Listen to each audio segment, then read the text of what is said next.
Okay, so let's look at example 8. So what I'm going to do is I'm going to graph cosine first again. Uh, so this is 0, this is 1, this is 2, here's -1, here's -2. Cosine starts at 1, goes to 0, go back down to -1, go back to 0, and then back up to 1. So this guy is going to look something like this, right? And then what is this 1 plus out in front? This shifts the graph up 1. Okay. So so when I do that, oops, maybe I'll do it in blue. When I do that, all these points get shifted up 1. So you're left with this.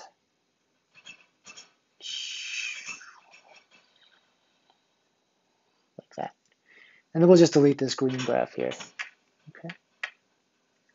So we need to graph this guy. So when we're facing theta equal to 0, how far out do I go? I go out a distance of 2, 1, 2. That takes me out there. Okay. When I face a difference of, when I go face the direction of pi over 2, I'm facing this way, right? This is pi over 2. How far out do I go this time? This time I only go out to 1. So somehow I ended up at 2. I start out 2 away, and it comes down to like, oops, comes down to like 1 away like this. So, maybe it decreases like that.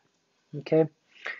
And then what about the next part? The next part I got is the pi part, right? So when I'm facing in the pi direction, how far out do I go? I go out a distance 0.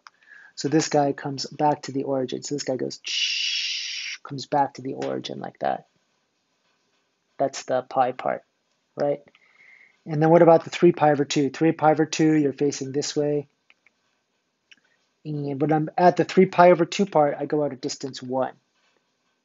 So I was facing the pi direction, and by the time I swing around to the 3 pi over 2 direction, I've gone out to 1. Okay. And then the last part is, this last leg is from 3 pi over 2 to 2 pi. So 2 pi is going out this direction like this. So when I'm at 3 pi over 2, I'm a distance 1 away.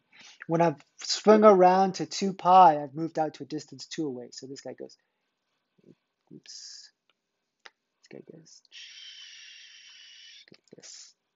Okay. So when you look at this object right here, this object kind of looks like a heart, so we call this a cardioid. And how do you know when you have a cardioid?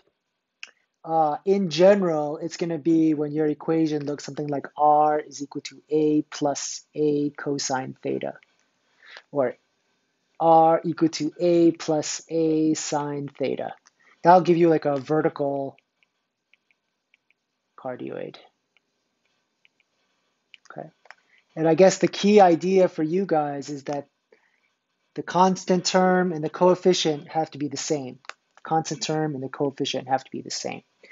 So we'll see in the next couple of examples what happens when they're different.